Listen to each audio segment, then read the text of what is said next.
Good evening and welcome to a WATD political forum. The race is for U.S. Congress, the 9th District. The candidates are Bill Keating, Democratic incumbent, and the Republican challenger, Jesse Brown. The 9th District includes the South Shore, the Cape and Islands, and the South Coast. That's 49 towns and 6 counties. Did I count that right? 49 towns and 6 counties? I'm your moderator, Charles Mathewson, filling in for the venerable Christine James, joined by reporter Lenny Rowe and Donna Rodriguez of PACTV. We're joined by media partner PACTV, providing video coverage.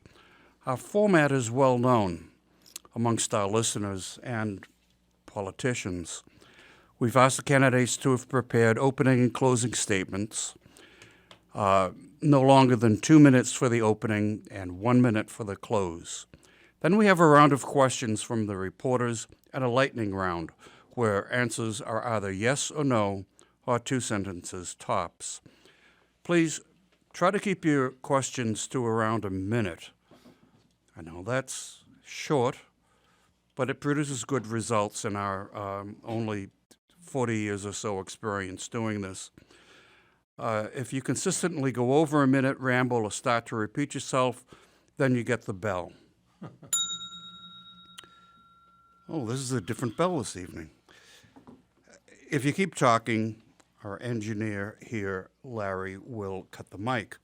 We've chosen opening and closing statements from the official stand-in WATD newsroom koozie.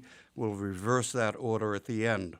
So Bill Keating will have the first opening statement, followed by Jesse Brown, and as I said, we repeat that at the end. Congressman Keating. Yes, sir. Your opening statement, please. All right. Thank you, Charlie, and thank all of you.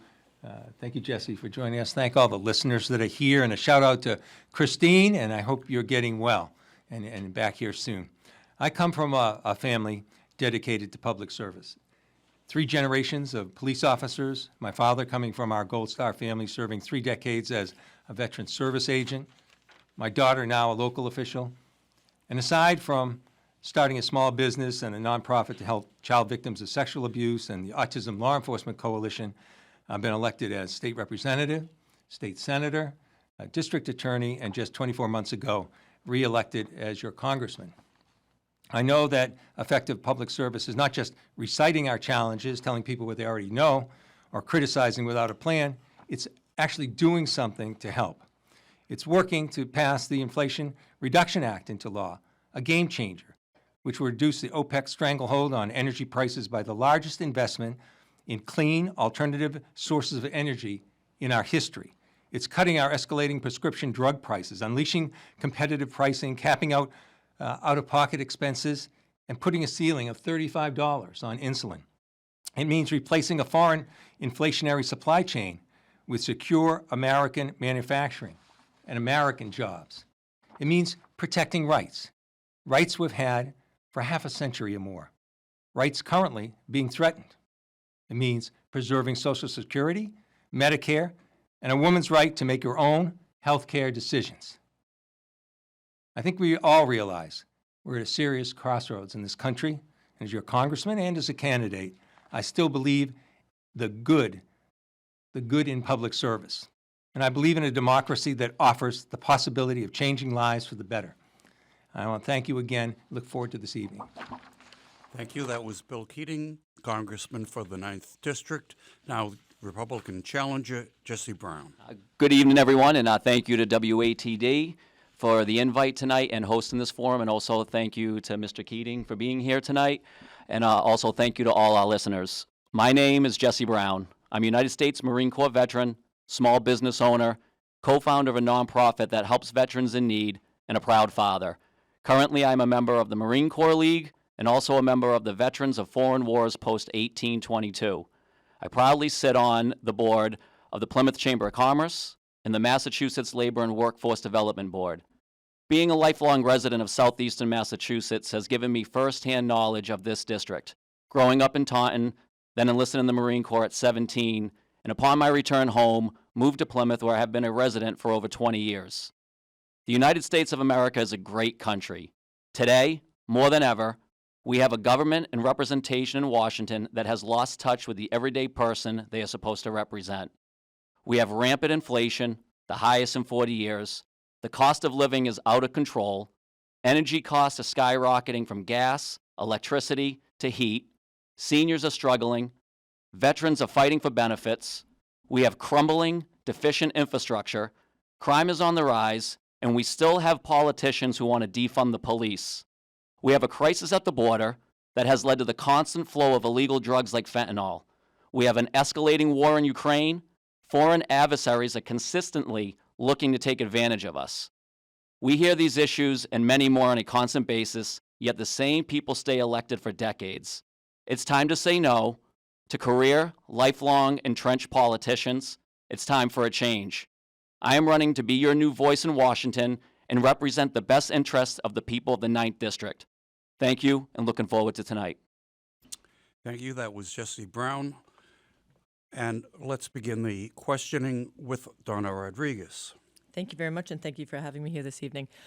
Gentlemen, my first question, first a comment. Words have consequences, as does political posturing, pointing fingers and locking into party messaging versus working collaboratively. I think we can all agree that our political system is at risk and challenged right now. And in some ways, it's become more about parties versus people, collaborations, and working together towards solutions. What will you do as our representative in Congress to lead our political conversations in a more civil and productive manner, to work with other elected officials to face issues, to solve problems, and to represent the people of the 9th District versus any political affiliations? And this time we'll start with you, Jesse. Yeah, I think first of all, I completely agree with you. It's been the civility in Washington has completely gone away. There's a lot of division within parties, the Democrat Party and the Republican Party at a whole. So we have people down in Washington, again, as I just stated, that aren't looking out for the best interest of the people of their district anymore because they're too concerned about themselves down there. And they do the political posturing on a constant basis. We see it every single day.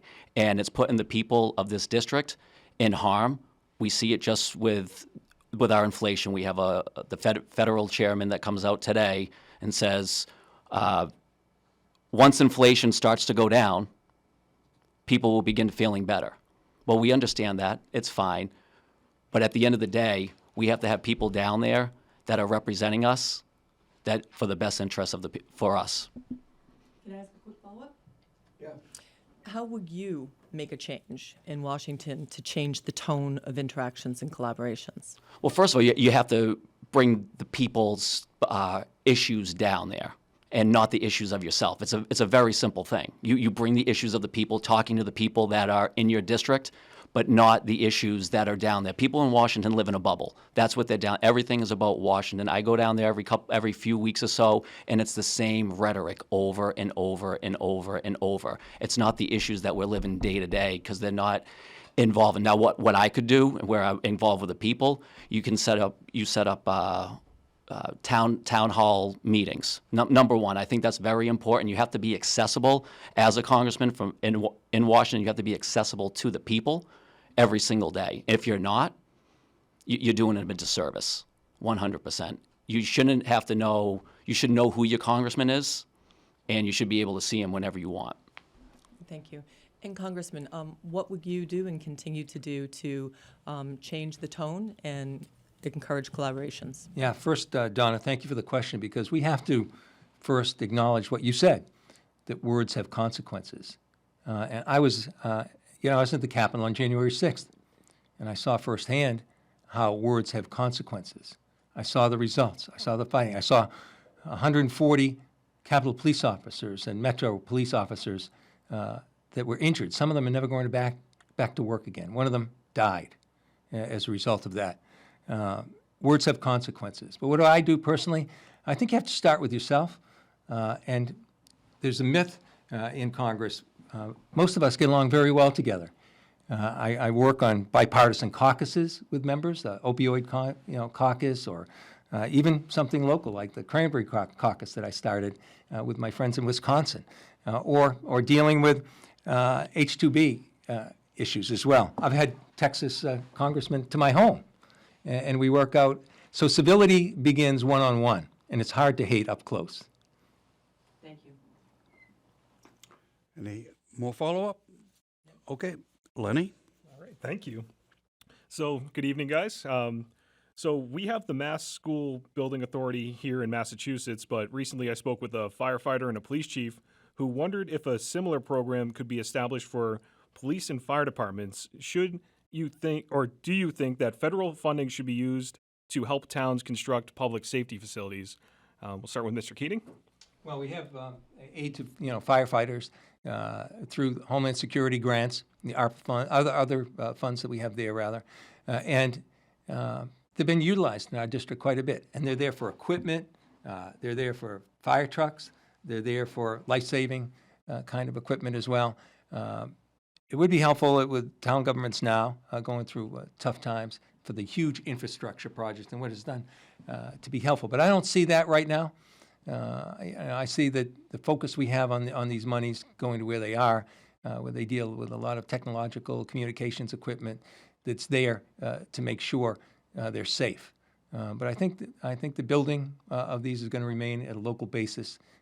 Whether they tap into funds the way they do at the state level for school building assistance could be an option of the state, but I don't foresee the actual building construction.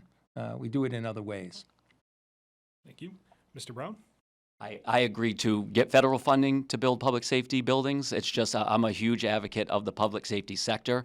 So anything to keep our constituency with the latest technology equipment, but also the staff is very important to keep that funding going towards our public safety. So I would be 100% for giving federal funding towards our public safety. I guess I just had a follow-up too for you, Mr. Brown. What else do you think needs to be done to kind of help, local towns, like looking at Pembroke, Kingston, considering new public safety facilities at the local level, or as a federal partner? What can you kind of do to help them go through that process or expedite that? Being available, number one, and I think, being able to talk, but at the same thing, we talk about the infrastructure aspect. We passed one of the largest infrastructure bills in the history of the United States, and we're still sitting here talking about potholes in roads, deficient bridges, and trying to get money to public safety. The money's there, but it's not in this district. Yes, go ahead. Oh, thank you. That's a great question. I'll tell you that that's a focus of mine. I already passed through the House my legislation dealing with, I'll just mention a few local issues because that's what you wanted to know in this area. And we're waiting for Senate action in the budget when we get back. $2.5 million for the wastewater plant construction in Plymouth, a real priority locally that they need help in. The Old Colony YMCA for early childhood. My legislation got $2 million for that, and that's to help parents get back to the workforce too. Beth Israel Deaconess Hospital locally here, they need help in the emergency room where they're going to have to lay off staff to put money there. I got $2 million through the House, waiting Senate action on that. And in Pembroke, which you mentioned, we have an intergenerational community center, $3 million I got for that for intergenerational work in the community center. So it's a real focus of mine locally. You sometimes have international, national issues, but local issues are just as important. Okay, Bill, I mentioned just Monday night in our forum for local state rep that I started covering the need for a community center in Pembroke 30 years ago. So it's nice to see that it's finally happening. Now, we find this time of year and political season, candidates love to talk about cutting spending. And my question is always, how and where? For instance, Jesse, you said a little while ago that, we need to be fiscally responsible, whatever, but that you would spend money on public safety facilities. So my question is, where would you cut spending? Well, number one, there's a lot of redundancy down in Washington. So we have a lot of federal agencies where there's a redundancy. Number one, we can look at from the IRS to the Department of Education. There's a lot of redundancy in there. That's the first thing we need to look at. So there'll be agencies out there that funding will be cut from because there's a redundancy factor. It's a very, again, a simple thing. It's a business mentality that will be down there. When you're seeing a redundancy aspect with these programs, that you need to cut those out. You're still going to get the same response from everybody, but you're going to be able to get more people help because you're not putting the same money to the same things over and over. Bill, where would you like to cut spending? You know, one of the biggest races, and this sounds like inside politics, but people should be aware of it. One of the most wasteful aspects in federal spending is our inability to come forth with a budget. Now, this sounds simple. Towns have a budget, the state has a budget. We kill ourselves in the House with appropriations, and it's a year-long process, and we keep sending the bills to the Senate. They don't act, and they wait for one omnibus type of bill at the end as a budget, where everything's thrown into there. But in the meantime, they have something called a congressional resolution. That holds the funding where it is, but it also locks in what you're spending the money for. So many times, you keep spending money for things that you no longer have as a priority. And because you can't agree with a budget, you're locked into these congressional resolutions that keep you spending money on things you don't want. We try so hard, and when we're in the leadership and the Democratic side, time and time again, we're getting these appropriation bills that go over there and nothing happens to them. Can I have a follow-up? Oh, I'm the moderator, right. I can have a follow-up.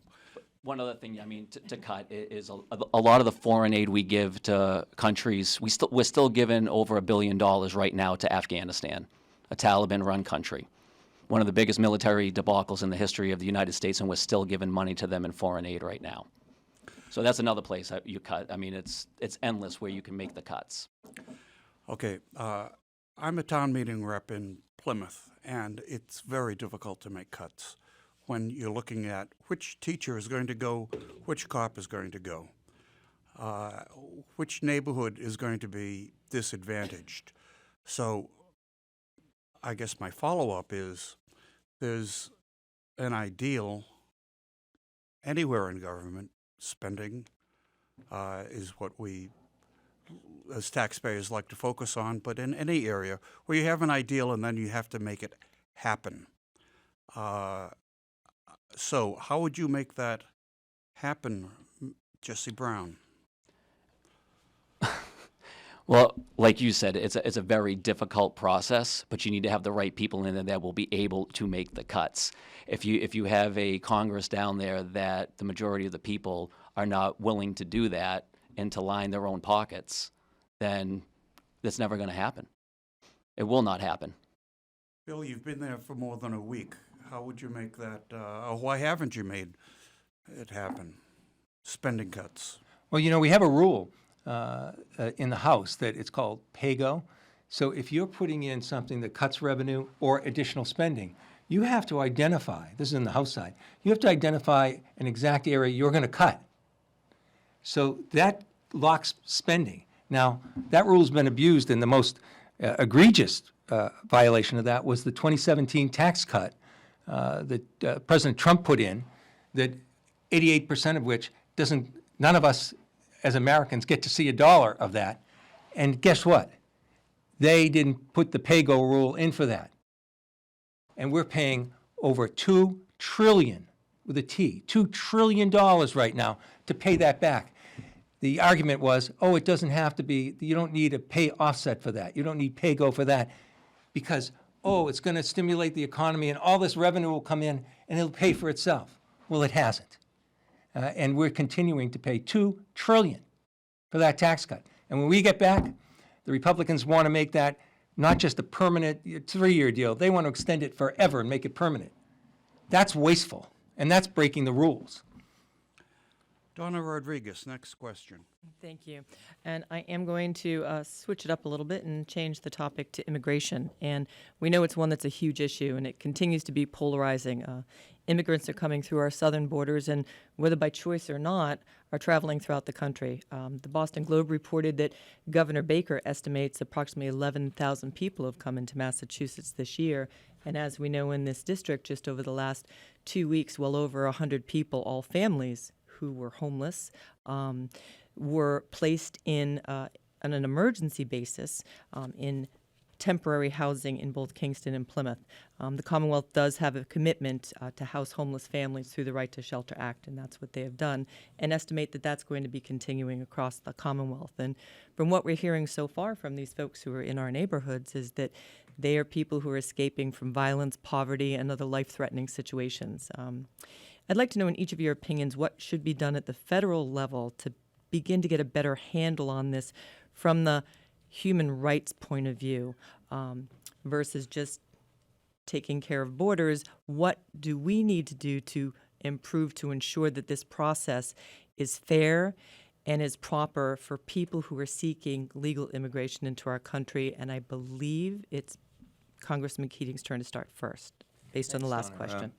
question. Governor Baker reached out to our congressional delegation just in the last few days, and he sought more federal assistance to help the communities in Massachusetts. And, referencing his comments, he gave, which he's done before, that humane view that these are people escaping very dangerous situations. They're not here illegally. They're seeking asylum. And he said he will do his part, and Massachusetts will do their part. All that being said, hotels are not the most cost-effective way to be funding this, even in the short term, even in an interim basis, and we've got to do more. We've sent out a letter, our delegation, myself and our senators, to make sure that the FEMA agencies involved with the emergency shelter are reaching out to these communities to make sure they're getting assistance and monies for what they've created. So we're acting on that there. I wish I could go into this more. Perhaps it'll come up again tonight. Thank you, Mr. Brown. Thank you for that question also. I mean, it is a big issue in this district, number one, but I talk about this a lot, and what we have right now, you talk about 100 people that have come into Massachusetts, into this district, came down to Kingston and to Plymouth. Every month we have over 200,000 people coming across the border, migrants coming across the border. It is a humanitarian issue down there, but the biggest problem is we have a broken immigration system, and we've had that for years. This isn't something that's been 5 years, 10 years. It's been here for 30, 40 years. And again, we've had the same people in office with the same issues over and over and over. And we have to treat them humanely. They're human beings. That I don't think anybody disputes that at all. But the issue at hand is when they're here, you need to stop them before they get here. And I know you said you don't want to, it's a humanitarian issue, but we need to secure the border 100%. That would stop it. So I'd like to just follow up with both gentlemen. Go ahead, Don. I want to hear what your thoughts and ideas are. What are the steps that can possibly be taken? And we'll go back to Congressman Keating and then Mr. Brown again. Thank you, Donna. In our country now, the immigration issue is being used as a wedge issue, a wedge political issue where, people are spending more time politically using it to drum up fear and concern than trying to solve the problem. And here's the truth. If this is going to be solved, this will have to be a bipartisan effort. The system, I agree, the system is broken. In our office in New Bedford, for instance, we have people are waiting 10 and 12 years to come here legally. So we should get a bipartisan effort forward and speed up the time for legal immigration. That's ridiculous, that delayed process. We need workers here in our country right now for jobs. And we can still strengthen the border and deal with those issues, speed up the adjudicatory process there so that people aren't spending all this time finding out whether they get asylum or not in this country. And so the solution is there, the will to do it and move away from conflict and the terrible discourse we have around this, as well as making sure that we're addressing the problem instead of making it worse is important. Mr. Brown? And I agree with Mr. Keating. It is a wedge political issue, but that is the issue. That we have people that have been down there, again, decades, that still haven't rectified the issue. And as he said, 10, 12 years that people are waiting to come here legally. I mean, I have a neighbor from Brazil, and he's been fighting to get his wife here for 6 years. He just left this week to go pick her up to come here. 6 years to get her here. Everything he has done, it's been an illegal process. So we need to streamline that process, number one. But again, first steps first, you need to shut it off. You have to secure that border. We have to get funding to Border Patrol. We have to have more agents down there. I had the pleasure, maybe not even the pleasure to go down there, but I seen firsthand, was able to go down there with the Sheriff's Association, over 200 sheriffs, and see the issues that are there on a daily basis. I also, when I was in the Marines, I was able to work with the Border Patrol. The same issues that happened 20 years ago while I was in is just exacerbated today because of open door policies that we have. So I see the yellow. So Thank you both, gentlemen. Lenny Rowe, questions for the candidates. So kind of continuing on that topic too, and Congressman Keating mentioned as well, and that's something that Governor Baker was asking, was that for federal support to quickly allow the state's newest arrivals to obtain jobs. So what can you do at the federal level to kind of help expedite that for especially people here in Massachusetts? Or Congressman Keating, sorry. That's okay. I'll tell you, we have a seasonal industry in our region, and we need jobs when the season gets hot for our tourism, hospitality industry. So the visas, the H-2B visas, are very important. It's an area of concern. I started the bipartisan coalition dealing with this issue, and as a result of the work directly I've done with the administration here, they doubled the number of those visas to get workers here on a seasonal basis. So they'll come, they'll work, they'll go home, and we emphasized in this new plan returning workers, so they don't have to be trained. They come in, they know what they're doing. Many of them work for the same places. Now, on the overall, we have a birth rate of like 1.7 roughly in the U.S., and we've been cutting down legal immigration. We need more workers here. So we have to work hard. If we're going to deal with a worker shortage, and it's very real as I go around talking to businesses, we should look at enhancing legal immigration as well as help some of the seasonal, particularly in our area. And I don't think anybody's disputing the aspect of visas. Definitely, we have to, that's at a federal level, something you can enhance those visas, because the amount, I'm not specifically sure how many that we have to date right now, but we have to enhance the amount of visas that we have. But the issue is, that's not really, it's the people that are here right now, that they've come here illegally. So they're not coming from their home country on a visa, coming here working. They're already here illegally right now. So we have to streamline that process for them. If we want, again, we have to take care of them, but at the same time, what do we do with them? Nobody knows. We're sitting here, they're sitting in a hotel down the road. Again, 20, 30 years, we still have the same exact issues. Now it's in our backyard, something that's been talked about for decades on the border. What's in their backyard today is in our front yard today, and guess what? It's in our front yard. That's why it's a top subject right now in the 9th District. Okay, we've talked about spending. Now it's time to pay some bills. So we will take a short break, and we'll be right back. Thank you. Good evening. This is your moderator, Charles Mathewson, for a political forum at WATD. The races for the U.S. Congress in the 9th District, which is the South Shore, the Cape and Islands, and the South Coast. The candidates are incumbent Democrat Bill Keating and his Republican challenger, Jesse Brown. When we left off, we were talking about immigration, and I would like to ask a foreign relations question. And that is, don't we have people coming to America, to the United States, because we're such a failed country? No, it's because we're a successful country. And they're coming from failed countries. The people who have been put up in local hotels are largely from Haiti. Wouldn't it be a better approach to solve the problems in Central America and Haiti, or do what we can to help them, rather than try to close the border?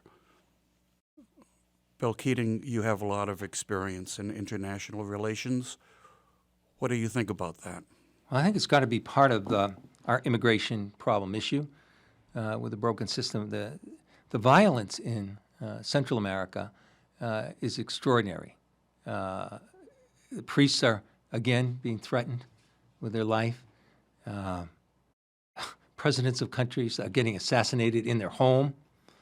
In some of the countries you mentioned, they don't have control of their own. They're a country unable to secure itself from drug cartels and criminals.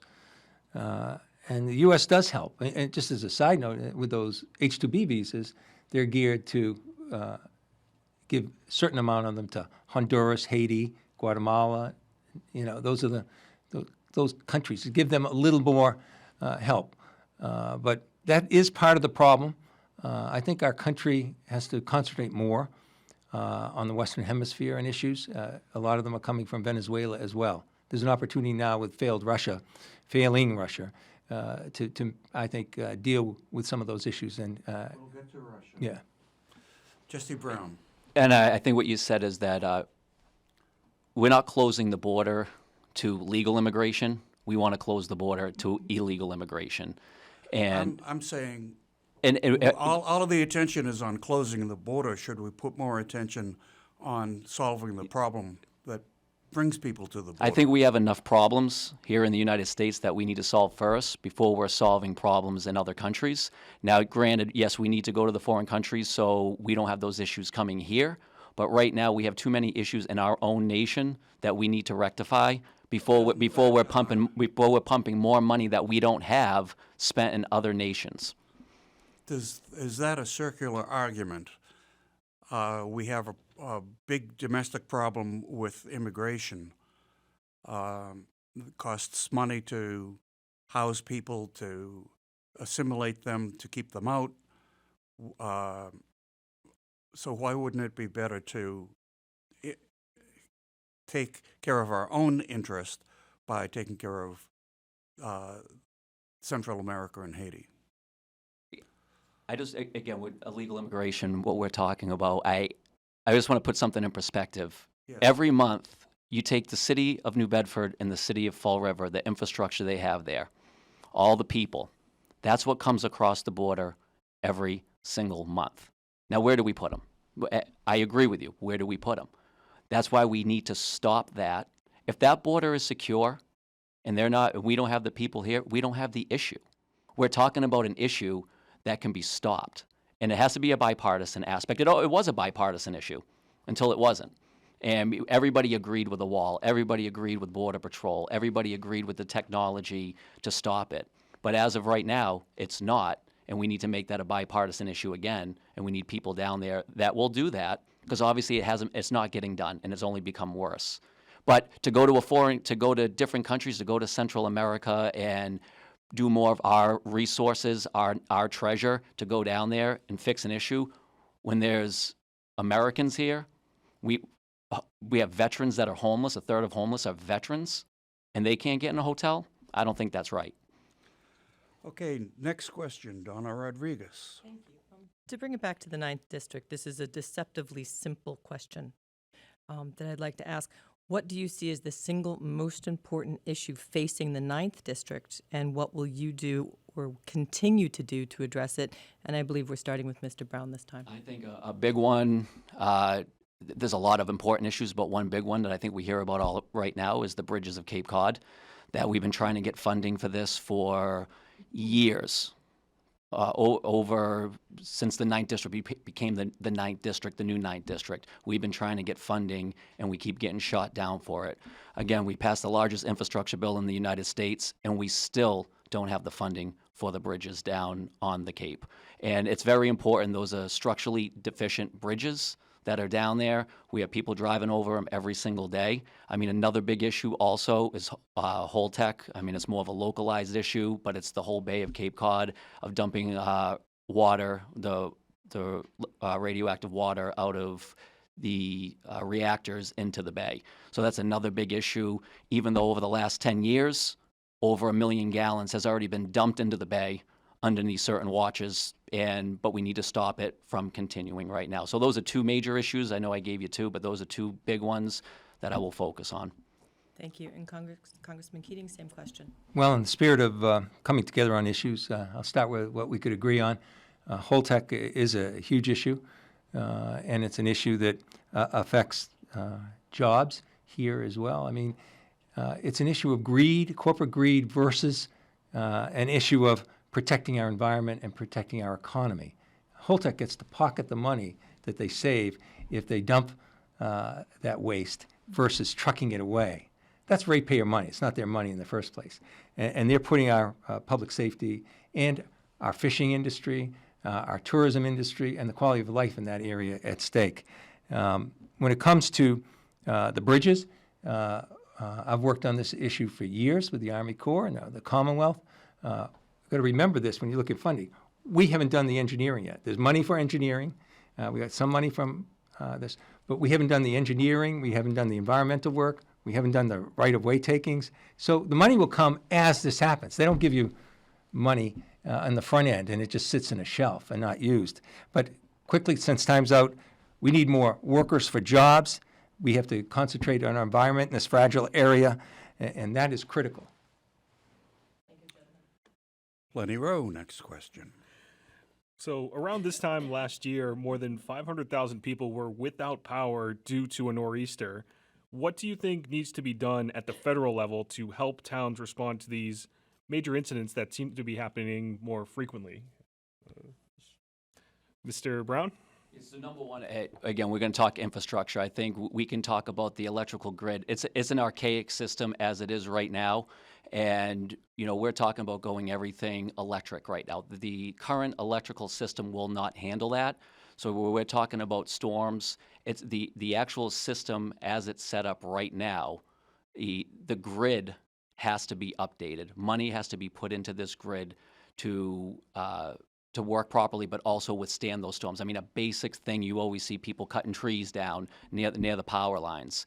I mean, there are a lot of minor things you can do to make sure that power does not go out, but the infrastructure that's in place right now is archaic, as a lot of our infrastructure in this district is archaic.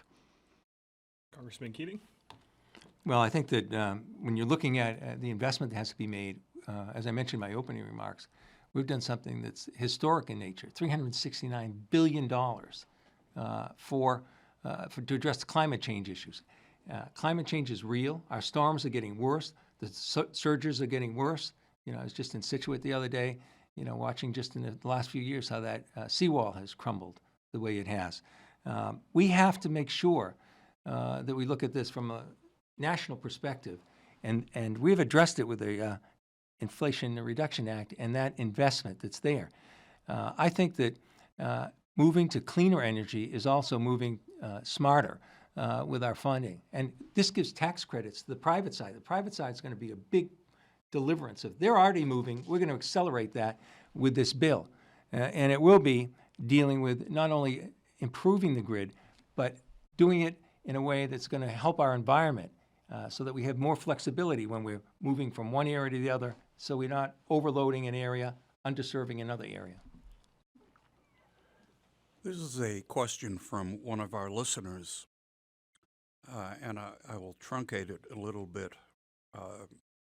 Regarding our stance towards Russia,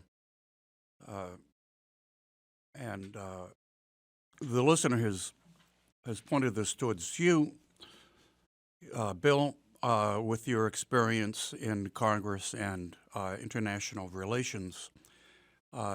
Have we done nothing more than poke the bear and pushing us closer to thermonuclear war? Absolutely not. Russia, for the first time since World War II, has made a major aggressive move. They did it in 2014. They did it in February this year. They're the aggressors.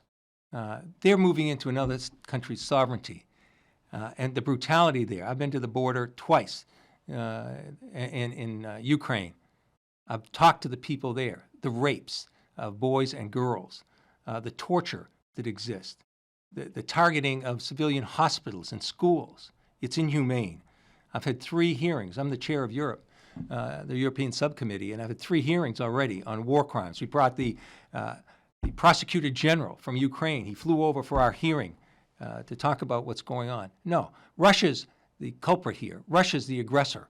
And we don't want to go over, poke them in the eye.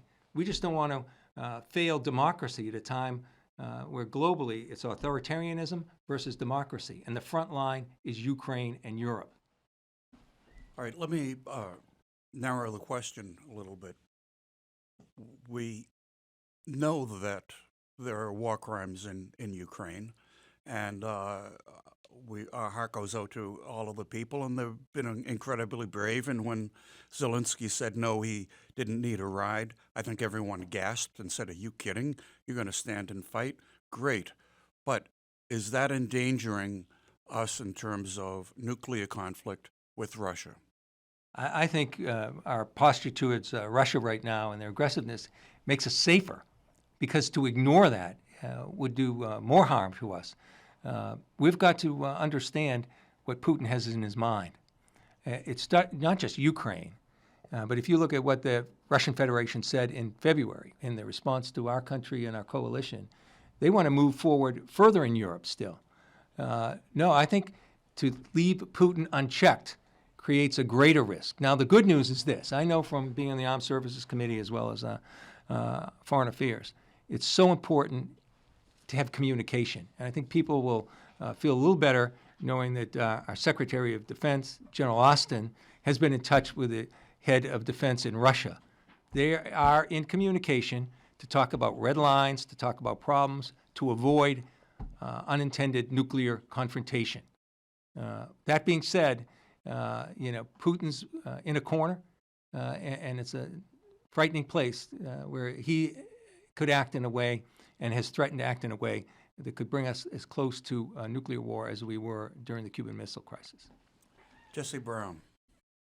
Again, I think that we should have people in Washington that are proactive, not reactive. When Russia originally invaded Crimea, this started this whole process. We allowed them to go in and take land from Ukraine during that time frame. After that, the Nord Stream 2, under certain administrations, was ceased to. Once President Biden got into office, 4 days after, that Nord Stream 2 became building again. After that, now again, this is all, we could have stopped it right there. And that's a big part of it. If we stopped that Nord Stream 2, that would have stopped what was happening right now. It all comes down to that. In my opinion, that's what it comes down to. Now, the Russian aggression for the nuclear, we're not just talking about Russia here. We're talking about North Korea, who just fired 23 ballistic missiles today. And they're a nuclear power. We're sending B-52 bombers, nuclear capable, down to Australia for the threat against China. We have Iran threatening war right now with Saudi Arabia. So is there a threat of nuclear Armageddon? Potentially. But again, we're sitting here and we have people that aren't being reactionary to this and being proactive after things are already happening and trying to play pickup. And I think we have to be strong. Where I agree with the congressman here is that we have to be strong against Putin. We can't let him run all over us, but it didn't need to come to this point as it is right now. It didn't need to. All right, what would you do proactively? Seeing where I gave Bill a follow-up, what would you do proactively? Not looking back, but looking back forward. or right now? Looking forward. Right. If we're going to be proactive, are we just sticking on Ukraine or just in general anywhere? Nuclear war. Nuclear. How do we be? Let's narrow it down to just nuclear war. Yeah. Well, we don't want that at all. So I think to be proactive on it is that we right now as a nation, luckily we are the strongest nuclear. That's a deterrent. We have to keep that, because if we didn't have that, it would be a different story right now. So we have to make sure that we stay strong as nuclear, because none of these other countries are going to stop. They're not going to stop. No matter how many treaties we put out there, whatever it is, we got dirty bombs going to places. That's the bigger issue. So we have to stop. I mean, we have to be out there, have a strong military force and have a presence at all times. That's a big part of it. If we don't show that military presence, we're being walked all over. If I could Yes, go ahead. just follow up on a couple of things. I just want to set the calendar straight on things, too. Before Joe Biden became president, Nord Stream 2 was about 98% done. He came in during that time. And I can't divulge everything, but when Russia made its aggressive moves, let me state it this way. There was room for the German chancellor to make a declaration they weren't going to prove forward. But if he didn't, there were consequences that would have been taken otherwise, given what happened. And if you want to look at treaties, Iran is now closer to having nuclear weapons. They're closer in terms of enrichment right now, very close. And pulling out of that treaty, which just centered not on the work of the Quds Force or the Revolutionary Guard, but just on the nuclear side with inspectors coming in, was a mistake. And now we're looking towards a much more swift timetable where Iran could become a nuclear power. All right, 30 seconds. Jesse, Iran, should we have pulled out of that deal? Yes, we should have pulled out of that deal. But at what we have right now with Iran, they've been an aggressor since the dawn of time, and we know that. And we still have done nothing to them, against them, or even shown force in any form or fashion. Okay, next question. Donna Rodriguez. Thank you, sir. So we're nearing the end of our forum here tonight, so I'm trying to decide which direction to go in. And I think what I'd like to do is I'm going to give both of you a quote and just ask you to respond to it in two different quotes. Jesse, I'm going to start with you. This is a quote of yours. One of my platforms is bringing the power back to the states. There's a lot of things that we need to bring power back to the states and power back to the people, not at the federal level. Can you give me one example of what should come back to the state level, how you see it working, how you would see it implemented and making things better? A big one right now is the Department of Education. I mean, that's what at the federal level, we already have that where I was talking earlier on the redundancy levels. There's that redundancy where the states and the local level already have these in effect, and we're overseeing them. And you can't put handcuffs on the state or local officials because there's a complete oversight. That's what I mean as bringing power back to the people. You can't have those regulations that are consistently out there by the federal government constantly. That it has to be done at the state and local level. How do you think it would improve things on the state and local level? How do you think it would improve things for parents, for students? Because it would be put in their hands, not being oversight by a federal regulator or somebody that's living in California dictating what's going to be happening here in Massachusetts.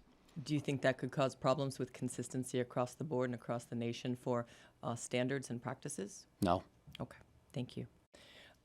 Congressman Keating, I have a very different quote for you. President Biden was quoted today as saying, "I'm absolutely confident, just as they did in 2020, the American people will again vote in record numbers and make it clear that democracy is a value that defines us and unites us as Americans." What do you see as, how would you define our democracy today with all the challenges we've been facing internally? I think there'll be a large turnout, number one. That part I agree with. But our democracy is under attack. I was there on January 6th. You saw it on television. We've had the hearings that have further detailed exactly what was going on there. There's efforts to discredit elections. That's the crux of our democracy. Free and fair elections where once that's determined, and it was in this instance, even by Trump's top security persons on election, even by the 60 judges where they brought cases and they had the right to do that, all of them backed up the fact this was free and fair elections. But to discredit that and the peaceful transfer of power is the most dangerous thing I've seen in my lifetime in terms of a threat to democracy. If we don't believe and trust our elections, if we don't have a peaceful transfer of power in our country and discredit, we're on our way far away from democracy into something much more dangerous. Thank you. Okay, it's time for the lightning round, and remember that is lightning. It's quick. First lightning round, Lenny Rowe. In one word, describe the 9th Congressional District. Congressman Keating? Beautiful. Diverse. Thank you. Do you trust the voting process? Jesse? Yes. Bill? If it's enforced and implemented, yes.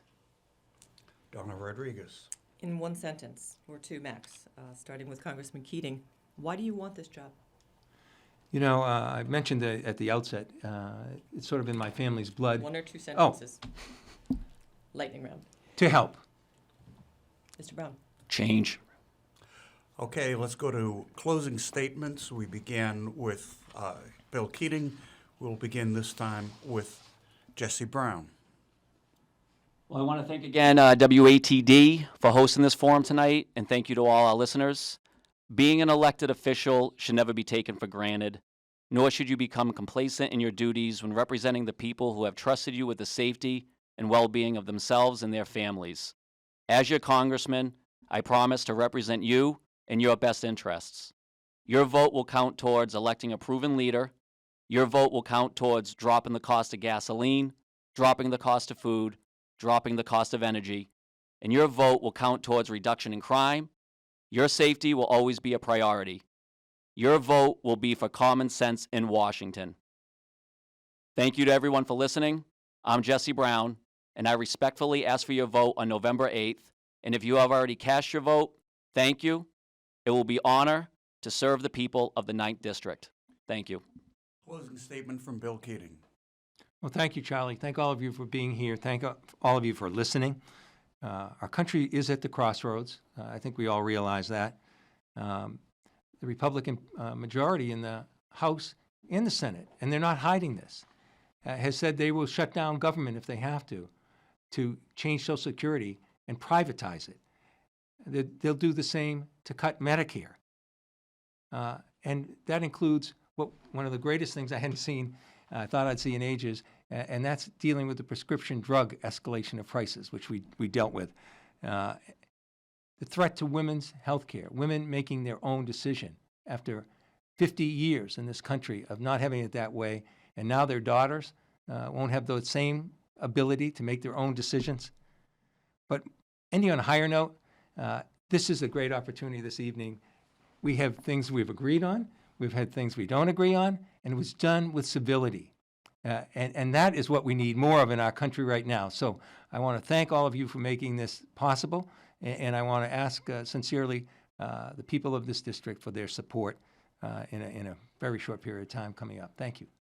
Thank you. You've been listening to a WATD political forum for the congressional candidates for the 9th District with incumbent Democrat Bill Keating and challenger Republican Jesse Brown. We have talked about nuclear annihilation and the Bourne Bridge.